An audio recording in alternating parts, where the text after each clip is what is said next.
궁금하기도 하고 본인이 집 짓는 것들이 되게 이제 예. 그 조그만 뭐 농막 수준 이런 것들을 시도를 해요. 그리고 옛날 오래된 그 농가들 있잖아요. 그 리모델링 좀 하는 정도.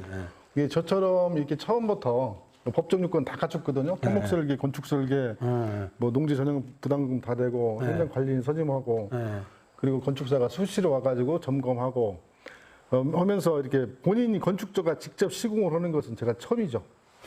아마 처음일 겁니다. 이런 식으로 하는 것이니까요. 네. 그러니까 이 집은 뭐 내가 보기에는 대지 끝도 없겠는데요, 뭘.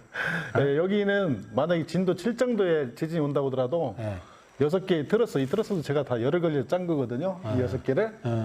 이 트러스가 다 이렇게 걸어주기 때문에 여기저기 지그재그로 다 짜맞춤식으로 돼 있어요. 이게 트러스가 주저앉는다 해도 집이 무너날 일은 전혀 없어요. 나는 집에 이렇게 철골 같은 거, 이런 거 들어가는 줄 몰랐네. 근데 모르는 게 아니라 이 집이 특별하겠죠. 이제 기둥으로. 되게 이제 이게 경량 철골조라고 하더니 이것을 경량 철골조 주택이 사람들이 이제 편견이 있고 그러는데 아까 보셨던 그 우레탄 판넬 이런 것도 다 불연제예요.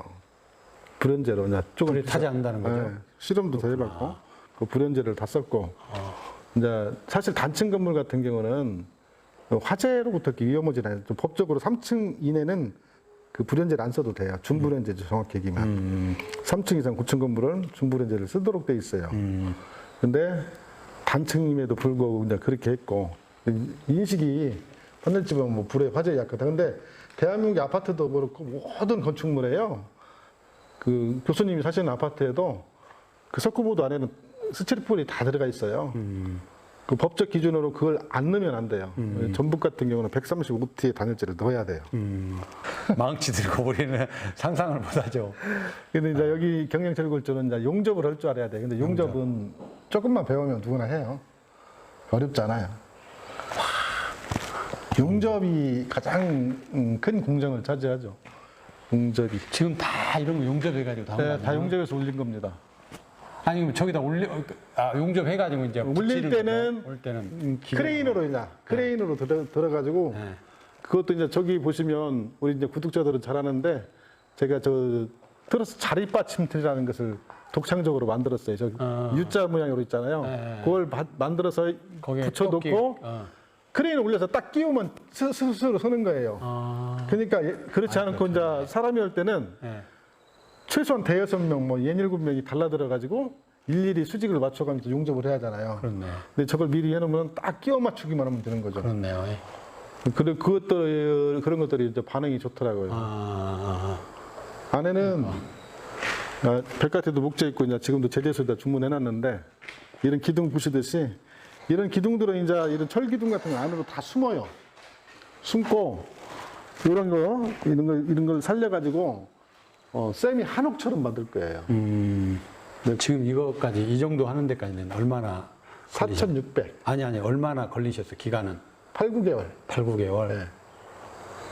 그것도 토요일날, 일요일날 이런 날짜로 오늘 같은 날 그러면 이런 날짜로 따지니까 한 4개월은 안 되고 4개월 정도 됐겠네요. 우리 같이 이런 날짜로 시간 다 뺏어버리고 오늘 같은 날. 아니에요. 오늘은 보통 제가 일을 9시나 10시 시작해가지고 5시면 끝내요. 왜 그러는 분이 이 장기전이라 과욕으로다가 오랫동안 이렇게 하고 그러면 지쳐요. 그래서 싸부작 착공기한은 있어요. 건축 허가를 받으면 2년 내 착공을 해야 되는데 준공기한은 없습니다. 언제까지 준공해야 한다든가 그런 것은. 착공은 이미 시작했기 때문에. 그게 안에 이제 가구 있잖아요. 뭐 싱크대부터 시작해가지고 수납장, 뭐 욕실 수납장, 뭐 거실에 있는 수납장, 책장 이런 거 다 제가 만들 거예요. 그렇죠? 머릿속에 집이 그려져 가지고 있어요. 공정이 딱 있죠. 근데 그것이 이제 예전에 세채를 쟀었기 때문에 지금처럼 세채를 졌었어요. 목조주택으로 30평 졌었고 벽돌조로 25평 졌었고 지금 살고 있는 동은 여러 가지 좀 증축하고 던 게 여러 가지 유형으로 이렇게 졌었고 대단하시네, 대단하죠. 이 정도면 상당히 건평으로 이 안에만 이제 35평이요. 그러니까요. 아니 이렇게 크게 짓는 건평으로는 좀 큰 편 아닙니까? 큰 편이죠. 큰 편인데, 네. 큰 편인데 네. 네. 좀 이게 제가 좀 크게 한 이유가 이게 네. 지금 평면도인데 네. 제 아버지가 92세인데 네. 여기 계시다가 이제 아파트로 가셨거든요. 뇌졸중으로 이렇게 떨어지셔가지고 병원 가까운 데로 옛날에 큰일 날 뻔하라 가지고 시내에 계신데 네. 연세가 드실수록 공간이 넓어야겠더라고요. 나이가 들수록. 휠체어 같은 것도 자연스럽게 막 다니게. 네, 다니고 그리고 바깥 6개월 동안 이제 뇌졸중으로 떨어져가지고 이제 있었던 적이 계셨는데 대소변까지 받아냈거든요. 그래서 그런 경험을 이렇게 보고 느꼈던 것이 본거니 안에서 네. 어지간한 걸 활동할 수 있는 정도는 공간이 시작하더라고요. 근데 30평이든 35평이든 뭐 40평이든 네. 약간의 건축비 차이는 있지만 저같이 직접 짓기 때문에 큰 차이가 없어요. 큰 차이가 없고 대개 이제 30평을 기준으로들 많이 하는데 뭐 둘이 산다고 하면 30평도 충분하죠. 저 방은 3개고. 그래서 저는 이게 이제 100세 시대잖아요. 이게 노후 준비를 하는 겁니다. 그리고 지금 하나의 그 사업을 개설한 거예요. 건축주하고 빌더하고 일자리를 구한 사람을 매칭시키는 거예요. 전국망을 구축할 것이고 또 집을 짓는 업체들 있잖아요. 업체들도 우수한 그런 기술력과 또 이런 것들을 가지고 있는 데는 시공능력이 있는 데하고는 또 매칭을 시켜주고 그런 플랫폼을 만들 겁니다. 그래서 개인 주택을 지을 때 가장 문제된 게 사기거든요. 굉장히 사기 당하는 게 굉장히 많습니다. 그리고 표준화된 게 없어요.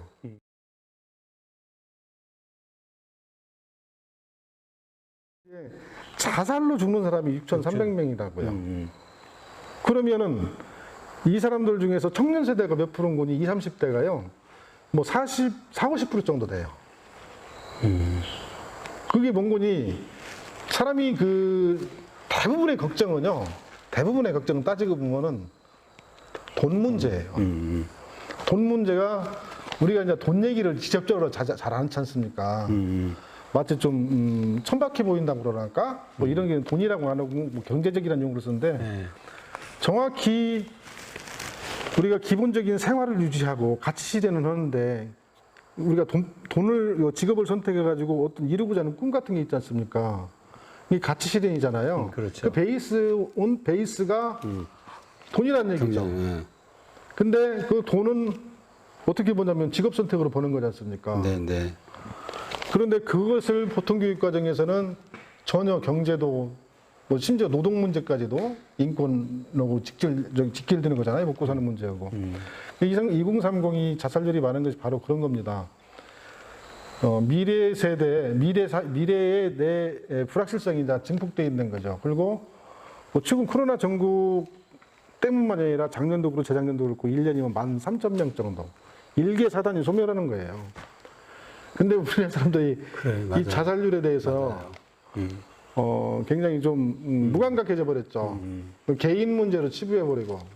그러니까. 내가 먹고 사는 직업 선택의 문제는 내 개인의 생활 기반을 조성하는 거라면 기후 문제, 생태계 문제, 환경 문제 이런 것들은 나 혼자 잘 먹고 잘 사는 것이 아니라 공동체가 같이 노려보지 않으면 어려우니까. 어려운 거죠. 그러니까 그런 것도 깨닫게 교육들을 되고. 했으면 좋겠고 이제 그 교육이 말처럼 쉽지 않다라고 느끼는 것들이 결국은 이제 여러 가지 장애인이 있는데 제가 볼 때는 우수한 인재 이런 분들 또 생활형 그 직업에 종사했던 분들의 그 교직으로 진입기 부족 뭐 이런 것들도 한 몫으로 한다. 그래서 교직에 그분들을 뭐 등용해야 한다는 것이 아니라 인력풀을 구성해 가지고 강사로도 활용하고 현장 실습형으로도 가고 그래서 생활 밀착형 교육이 참 필요하다. 생활 밀착형 경제교육. 지금 자유학교제 박근혜 정권이 그래도 교육계 화두로 그래도 좀 긍정적으로 평가할 수 있는 게 자유학교 자유학년제였는데 따져놓고 보면은 취미생활 수준의 호기심 수준의 체험이었지 먹고 사는 문제고 직결되는 건 아니잖아요. 대표적으로 예를 들면요, 교수님. 우리는 학생들을 꿈이 이렇게 교육부에서 한 번씩 미래 장래 희망이 뭐냐고 조사를 하잖아요. 네. 그 대체로적으로 인기 있는 직종이 뭐라고 생각하십니까? 저 잘 아시잖아요. 뭐 지금 공무원. 공무원이 제일이고, 네. 뭐 최근에 뭐 운동선수, 연예인, 네. 뭐 의사, 법조인, 네. 뭐 이런 정도 경찰, 뭐 교수, 뭐 이런 거 뭐. 아이들이 네. 직업을 얘기할 때 10개를 넘지가 않습니다. 경험해보지 못하네. 그러니까 네. 근데 그것은 어디서 생활 속에서 경험했던 거거든요. 선생님은 맨날 만나고 공무원도 그렇고 또 TV에서 연예인들, 운동선수 이 사람들 나와가지고 소득이 얼마네 뭐네 결국 야들도 잠재적으로는 미래에 내가 성인에 대해서 뭘 먹고 살 거에 대한 고민이 있거든요. 그래서 일단은 돈을 잘 버는 거. 돈을 잘 번다고 잠깐 제가 주장하니까 마치 막 천민 자본주의를 얘기하는 거 그건 절대 아니고 사람이 대부분의 걱정거리는 돈 때문이고요. 자살하는 것도 대부분의 이유는 돈 때문이거든요. 그러니까 기본 생활은 되게 해줘야 한다는 얘기죠. 우리나라 직업이 지금 17,000개 정도 된다고 그래요. 7, 80년대만 해도 직업이 불과 3, 4천 개밖에 안 됐어요. 근데 8, 90년대로 오면서 그 2배 정도 늘었고, 뭐 최근에 이제 정보사와 사이를 거치면서 17,000, 더 세분하면 2만 내지 2만 5천까지로 얘기를 하고 있거든요. 그럼에도 불구하고 일자리는 굉장히 그 불안정하죠. 종류는 많아졌는데 그 왜 그러는 건지 우리가 IMF 겪고 그러면서 대표적으로 비정규직이 양산돼가지고 됐죠. 경제활동 인구가 우리가 이제 한 2,700, 800만 되잖아요. 임금 노동자가 한 2천만 명 정도 되는데 월급쟁이가 네네네. 그 중에서 비정규직이 뭐 900만에서 1,000만 정도 왔다 갔다 하거든요. 거의 절반 정도가 비정규직이네요. 근데 비정규직이 이게 악순환인 겁니다. 정규직이라고 하더라도 조기퇴직도 하고 있고. 그러니까 노후가 전혀 없는 거죠. 미래에 대한 불안은 결국은 내수 경제와도 직접적 연관이 있는 거죠. 왜 그러냐면은 내 미래가 불안하니까 소비를 안 넣는 거죠.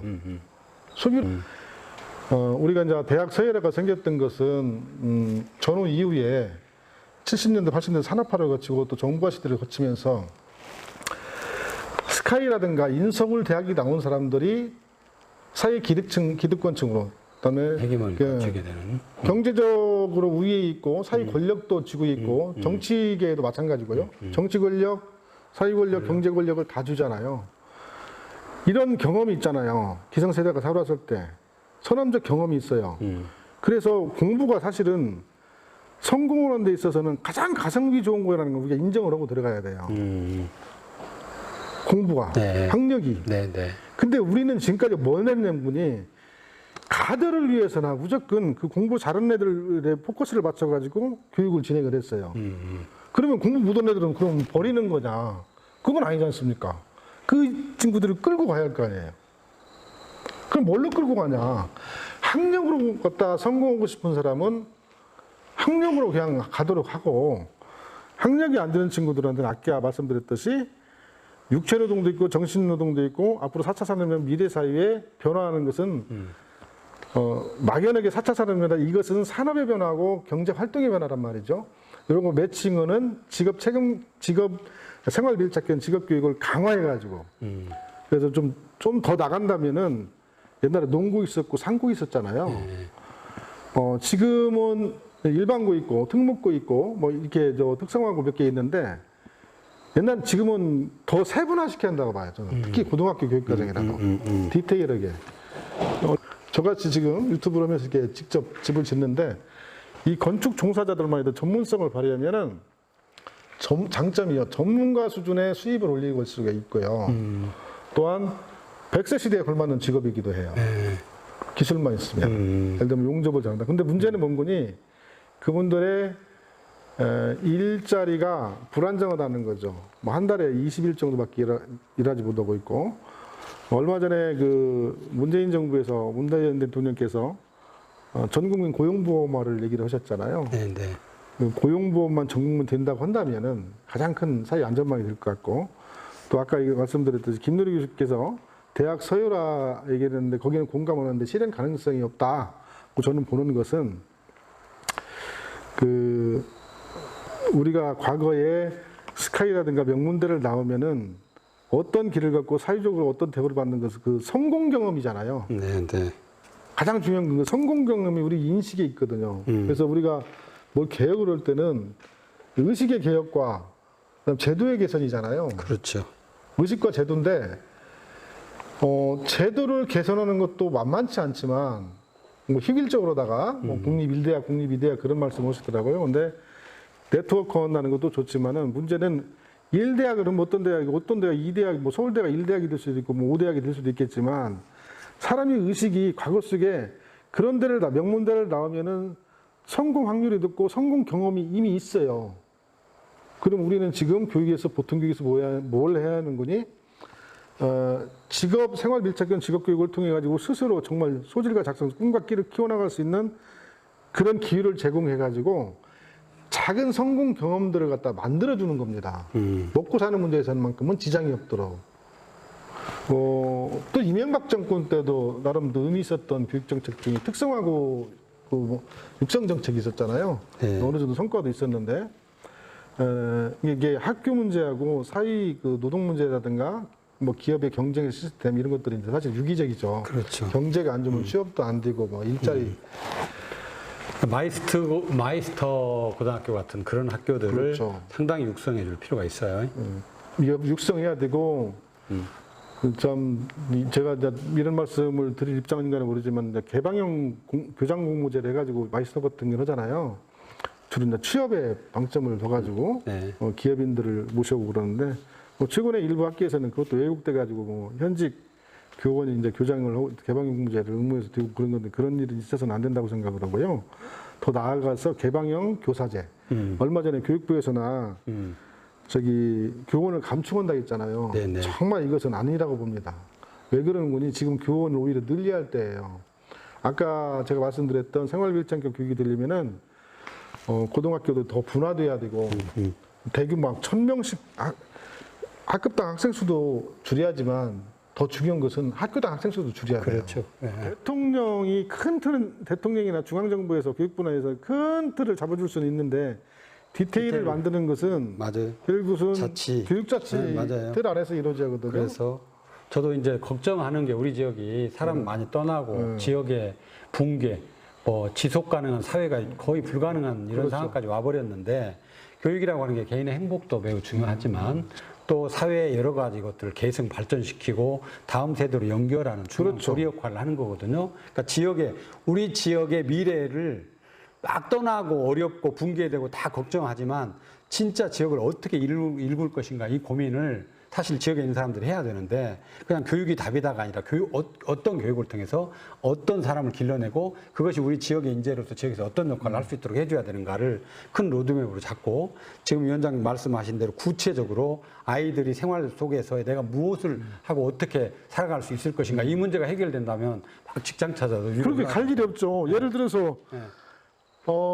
장수는 그 사과하고 한우가 유명하잖아요. 네. 우리가 인재라는 거에 대한 그 왜곡된 관념이 있는데 인재면 학력을 꼭 등식화를 시키거든요. 그래, 그건 그래. 진짜 아니거든요. 네. 인재는 뭐 예를 들면 장수는 학생도 몇 명 안 돼요. 그럼 저는 항상 안타까운 게 어떤 분한테도 제가 그런 얘기를 했었는데 장수 사과는 땅이 몇 평 있어가지고 몇 줄을 심고 오면은 이번에 올해는 뭐 굉장히 작년에는 굉장히 폭락을 했었죠 사과값이 리스크는 있고 수익은 어떻게 창출이 되고 그리고 거기에 대한 내가 땅이 없다면 임대농으로 할 것인지 아니면 구입을 할 건지 거기에 대한 혜택은 뭐가 있는지 이런 것들을 좀 학교에서 알려주면 좋겠고 그다음에 근데 그것을 지금 20살 30살 먹은 사람들을 대상으로 하고 있거든요. 그렇지. 그 한우는 농가를 어떤 식으로 하고 근데 정작 사과 농사는 아버지도 한우 농사는 아버지도 그걸 개념화해서 이렇게 안 해주거든요. 또 생각조차도 안 하시고. 근데 그게 마을 교육이고 지역 교육이거든요. 뭐 치즈가 됐든 통닭이 됐든 뭐가 됐든 그래서 카센터가 됐든 그러면은 항상 그런 분들한테 이게 학생이 만약에 거기서 실제로 생활 밀착형 직업 교육을 받는다 그러면은 전 학사 일정이 중요하지 않다고 생각합니다. 사실 유연성 있게 좀 해가지고 뭐 하루가 됐든 또 아니면 방학 중을 이용한다든가 해가지고 그 학생한테는 직업 체험에 따른 그것도 노동 대가를 줘야죠. 그것을 업주가 부담하는 게 아니라 교육청에서 지원을 해줘야 한다고 봅니다. 일단 업주한테는 얘한테 직업 컨설팅을 하는 차원에서 컨설팅비를 줘야 되고 그것이 이렇게 몇 가지 역시 이것도 성공 사례를 만들어내면은 그렇네. 특히 이런 코로나 정부 때는 자영업자들이 어렵잖아요. 그러면 생활민증 거기서 파생되는 여러 가지 생각들이 이제 학생들이 생기게 될 거예요. 그럼 내가 뭐라면은 먹고서 뭐 살겠구나. 뭐 주저넘지만 그런 생각을 해봅니다. 아, 좋아요. 제가 이제 이런 식의 지금 큰 틀에서 우리가 오늘 여기서 그런 얘기를 나눴지만 이제 구체적으로 좀 디테일하게 한다면 아까 말한 대로 이제 어느 곳에 아이들이 어떻게 가야 되고 거기에 대한 비용은 어떻게 하고 거기에 대한 안전을 어떻게 담보하고 이런 것들이 그렇죠. 교육청에서 이제 저희들이 해야 될 일이고 어쨌든 뭐 최종적인 목적은 아이들에게 자기 주도적인 학습도 이런 능력도 키우는 거지만 스스로의 삶을 찾을 수 있는 그렇죠. 그것들 찾아가는 완전히 밀착형, 생활 실질적인 밀착형 직업교육. 교육을. 이게 스스로 참 사는 게 우리가 지금 사실은 꿈과 키를 찾아준다고 하는데 네, 너무나 학교에서는 굉장히 공허한 얘기예요. 네. 꿈과 키를 어떻게 찾는데? 그래. 그러면 꿈과 키를 찾는 건 결국은 애들의 관심들을 증폭시킬 수 있는, 집중시킬 수 있는 그런 것들이 있어야거든요. 기회를 제공해줘야 기회를 제공해줘야 하거든요. 교수님이 말씀하신 이런 것들을 또 제가 얘기했던 것들이 성공 사례로다가 이렇게 하면은 의식이 변화가 됐게 돼 자연스럽게 좀 완화되지 않을까 이런 생각이 들고 다만 고교서열화 같은 경우는 제도 계약으로 단막에 저는 할 수 있다고 봐요. 대표적으로 특목고라든가 네. 자사고, 또 일반고 이런 것은 이게 제도의 문제거든요. 그렇죠, 그렇죠. 인위적으로 만들어놓은 그래, 구조거든요. 그래요. 의식이라기보다는 네, 네. 이 제도를 만들어 놓고서나 사람들이 이제 의식이 이제 그걸 따라가면서나 뭐 특히 이제 경제적 강자들 되게 유리한 구조를 만든 건 이건 기회의 불평등이죠. 왜 그런 거니? 특목고나 자사고를 가면은 경제적 비용 부담이 크지 않습니까?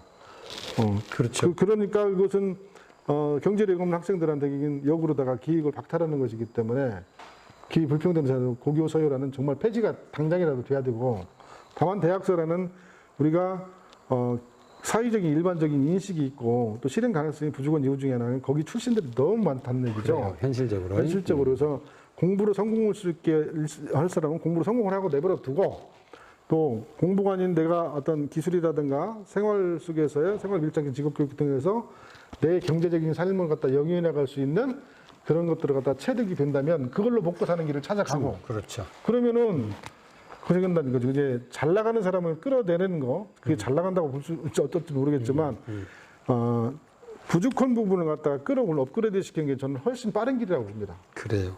오늘 아주 일하시고 피곤한 상태에서 얘기를 하셨는데도 그냥 엄청나게 6시간 이제 됐네요. 혹시